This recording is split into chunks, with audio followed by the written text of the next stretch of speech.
overcome that 360 you just saw. I talked to Twitch earlier. I told him when he does his tricks, hold them, extend them, and show people you mean it. He's going to go out there. He's got the best, smoothest riding style, and I told him to be creative.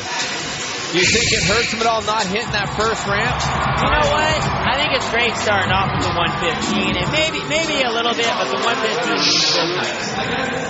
And Twitch meaning business so far. 90 seconds is the amount of time they have once they hit the first jump.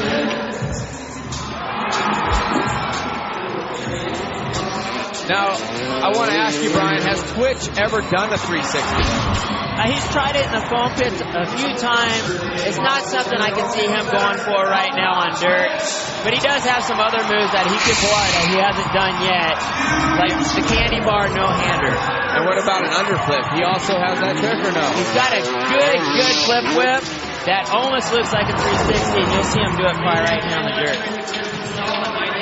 Well, I'm watching right now, and obviously he's throwing down huge tricks. I love that corked out back when you told us to watch for it. He really X's up the bike, crosses it up. There's some combinations upside down, the no-handed lander.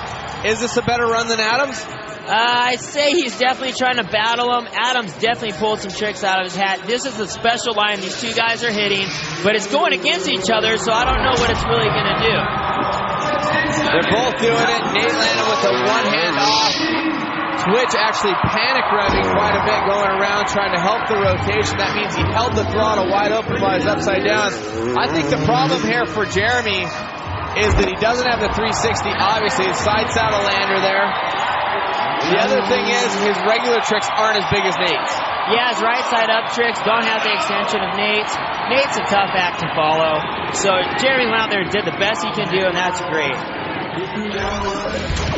All right, let's take a look back and see Stenberg with a great Superman air, throwing it out, and you called it out, the corked out backflip. Yeah, he does it with such commitment, and he holds it, and it almost looks like a 360. And Twitch, who was diagnosed as a young boy with Tourette's syndrome, you see, they call me to, kind of give a watchful eye over his son. I always tried to give him good input, but man, he has become the hero of this sport, becoming a legend quickly. And Brian Deegan, you know what it takes to put it together. When you know if it's magic, how many jumps do you need to see to know if Nate's in his game? About halfway through, you'll know if he's on a roll. Right now, he's looking good. He might have missed, though, no-hander lander right there. I think you're right. I think he was thinking, let's keep the hands off, but he decides not to do it. Yep. Again, beautiful backflip knack-knack. I don't think I've seen extension that good from anybody. Absolutely. And there was a long way before his run. He may be a little cold, so hopefully he can pull it together. Now he's turning around to take this option line, which, and he gets a little bit of, a tire slip going in, but it doesn't matter. One-handed lander on the backflip. That's something unique that Adam Jones is not doing. And there's the lazy boy right side up. You think we're going to see the lazy boy upside down here? I think so. I think that's one of the tricks he can probably do without his finger hurting. Cliffhanger backflip. We talked about the comparisons. Adam getting a hook a little bit more, but both riders not completely extended. There's the 360. And I think this time in the final was better than the earlier round. Yeah, he's definitely warming up with the first one. The second one was a little more laid out for sure.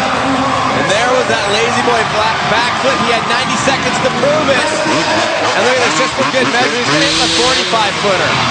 Something else that Adam didn't do. One-handed lander off the hill cooker backflip. That seems short.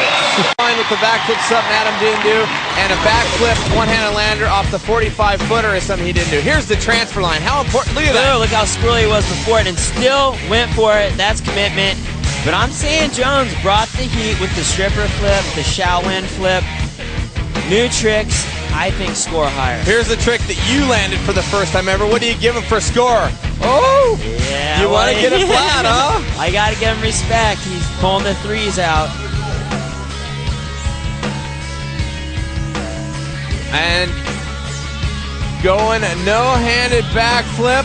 to one-handed lander. Perfect execution. The judges are all watching every moment of it.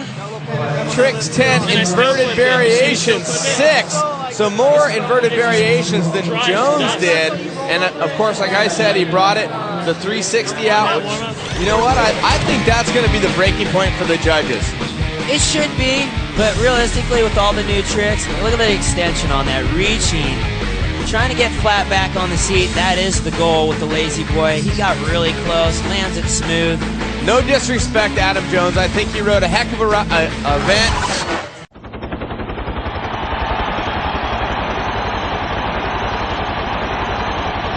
Jones will go first. Ladies and gentlemen, he does not have a gold in freestyle competition X Games. Brian Deegan has chosen him as his pick here in the final. Nate Adams is injured.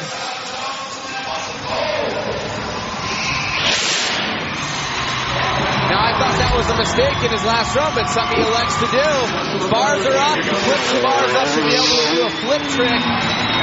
Get it back, Brian. The Shaolin backflip. How gnarly is that? That's awesome. He innovated that trick right before X Games. I watched him do it practicing. He's got all the over the front of the bike flip tricks. So he's a master of it. Now Nate has front and back flip tricks, right? That's the difference. Nate will do a C grab Indian air. He works the front and the back of the bike. All right, so Adam Jones going into the cliffhanger flip. Maybe a little tentative. We've seen him a little more extended in the past. Now, we're picking this apart, ladies and gentlemen, because we've gotten to the end. Yeah! The stripper backflip. We've gotten to the end. 2 riders enter the arena. 1 man will leave with gold. 1 with the silver. Already decided is Stenberg with the bronze.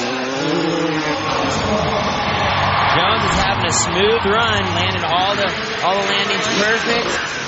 He means business. He's got Gumby written on the back of his Fox gear because I think he's so flexible. I think it's probably a good name for him, you know? That's a given. Anyone can throw his legs to the bars like that is definitely flexible. Big extensions all the way around. He wants the crowd involved. The red flag is waving. He had 90 seconds to prove it. This is going to be good. Brian, what do you think? I mean, that was a very solid run. Is that going to be enough to hold off? There's Darrell watching on. I mean, is that enough to hold off Nate Adams? I think so. I think he had a bunch of new tricks in there. The Shaolin, that's brand new. I mean, that's second and best trick. So look at that. He gets that all the way through. Great extension. He won the silver medal at best trick with that trick. And look at the hook. We talked about Nate Adams having his legs farther down the bike. Adam Jones with great connection there. This is called the stripper. You hook 1 foot on the bar and you extend it all the way out. How in the world do they come back from that, Brian? I mean, you're right. This is an amazing run. Absolutely. I don't see anything really wrong with the run. The cliffhanger maybe could have been stretched out a little more, but that was still huge for upside down. And for those of you that don't know, the motorcycle weighs approximately 240 pounds. That's a lot of machine to be thrown around. And we're waiting for the score to come in. Adam Jones at 94.40.